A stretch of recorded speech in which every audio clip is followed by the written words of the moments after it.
Bonjour chers frères et sœurs en Christ, que la grâce, la paix et la miséricorde de notre Seigneur Jésus-Christ vous soit abondamment multiplié. Shalom et bienvenue dans cette nouvelle vidéo de 7 minutes de pain quotidien du 9 avril 2026. Nous poursuivons notre lecture dans le livre Actes des Apôtres chapitre 13 et nous allons lire aujourd'hui le verset 7. Nous avons vu dans la vidéo précédente que les apôtres Saul et Barnabas sont arrivés à Chypre.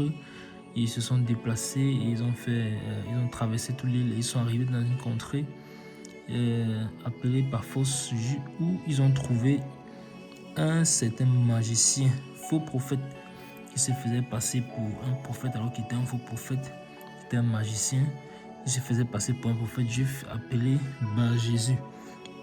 On avait vu que ça c'était l'image de celui-là qui va empêcher le nom du Seigneur Jésus-Christ, que le nom du Seigneur Jésus-Christ puisse se propager, et qui est un usurpateur, un menteur.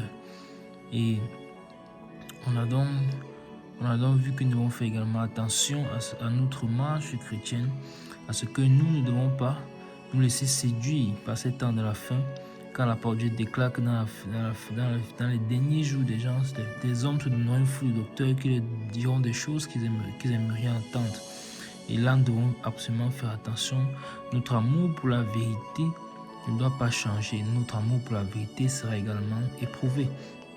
Mais nous devons rester fermes sur nos positions dans le Seigneur.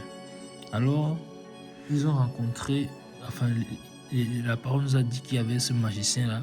Et si la parole de Dieu nous parle de ce magicien, ça veut dire que forcément, il y aura une rencontre entre lui et les serviteurs de Dieu.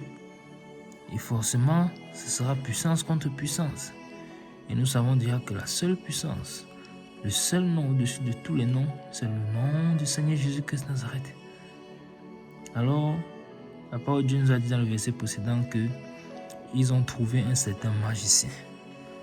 Ils étaient accompagnés de l'apôtre Jean. N'oublions pas qu'il lui est toujours en train d'apprendre aux côtés de ses aînés. Ils ont dans le verset 7. Ce magicien donc qui était avec le proconsul Sergius Paulus, homme intelligent. Ce dernier fit appeler Barnabas et Saul et manifesta le désir d'entendre la parole de Dieu. Amen. Donc, je relis le verset 7. Qui était avec le proconsul Sergius Paulus, homme intelligent. Ce dernier fit appeler Barnabas et Saul et manifesta le désir d'entendre la parole de Dieu. Donc, comme le verset commence en disant qui était avec le proconsul Sergius Paulus, de qui parle-t-on ici? On parle de ce Bar-Jésus-là, c'est lui qui était avec le proconsul Sergius Paulus. Et on nous précise que cet homme était intelligent. Il était intelligent. Et cela se démontre puisque dans la suite, il va faire appeler Barnabas et Saul dans le but d'entendre la parole de Dieu. Et on sent bien que c'était un homme qui était à la recherche de la connaissance, qui essayait de comprendre les différentes thèses, les différentes théories pour rechercher la vérité, était à la recherche de la vérité. Et donc, s'il est avec ce magicien-là, c'était certainement aussi pour écouter ce magicien. Et ce magicien, certainement, avait eu à faire des choses de la magie qui l'ont peut-être impressionné, mais son esprit n'est pas resté calé là-dessus, il veut apprendre, il a le désir d'apprendre.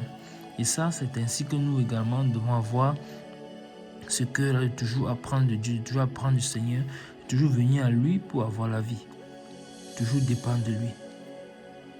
Et donc, il a été intelligent en faisant appeler les apôtres pour que ceux-ci viennent lui parler de la parole. Donc, si on nous dit qu'il les a fait venir, il a manifesté son désir de pouvoir les entendre, ça signifie que le travail des apôtres, une fois de plus, avait commencé à se faire connaître dans la ville. Dès point que c'est arrivé à ses oreilles, parce que regardez bien que ce n'est pas n'importe qui, c'est le proconsul. Donc c'est une autorité, c'est une personne de la haute société de cette île-là. Alors, mais il est sage. Ce n'est pas sa haute position qui l'empêche d'être sage, qui l'empêche de chercher à connaître la vérité. Et là, on a encore une fois de plus cette image de Corneille qui cherchait à connaître Dieu. Alors, il va les faire appeler il va manifester le désir d'entendre la parole de Dieu. Alors toi qui écoutes cette vidéo maintenant, est-ce que ton cœur prend plaisir à la parole de Dieu? Est-ce que toi tu es disposé même à écouter la parole de Dieu? Est-ce que tu es disposé à l'entendre? Et même quand tu l'entends, que fais-tu? Quelle est ta décision? Si tu n'as pas encore donné ta vie au Seigneur, que tardes-tu? Voici un homme qui avait un haut poste dans la société à Chypre, mais qui était intelligent. Pourquoi est-ce qu'il était intelligent? Parce qu'il cherchait la vérité, il cherchait à connaître la vérité, il se posait des questions. Alors c'est Dieu qui a mis dans le cœur de l'homme le désir de chercher la vérité. Alors, je t'annonce donc que la vérité se trouve en Jésus-Christ Nazareth et il est le chemin, la vérité et la vie. Et c'est simple pour venir à lui, il faut simplement croire en lui par la foi. Qu'il est venu sur la terre il y a plus de 2000 ans mourir pour que toi et moi nous ayons la vie éternelle. Tu te répands de tes péchés, de ta vie passée que tu as menée sans lui et ainsi tu seras réconcilié avec Dieu. Il te donnera son esprit qui sera le gage que tu hériteras la vie éternelle avec lui. Donc, sois sage, sois intelligent, soyons sages, soyons intelligents. Et cherchons la face de Dieu. Cherchons à chaque fois à le connaître, à écouter la parole, de Dieu. Dans ces temps de la fin, véritablement, que nos cœurs aiment davantage la parole, que nos cœurs soient davantage tournés vers la parole du Seigneur. Amen. Nous arrêtons là pour juger tout pour les 7 minutes pour continuer ce jour. Que la grâce, la paix et la miséricorde de notre Seigneur Jésus-Christ soit abondamment multipliée. Shalom.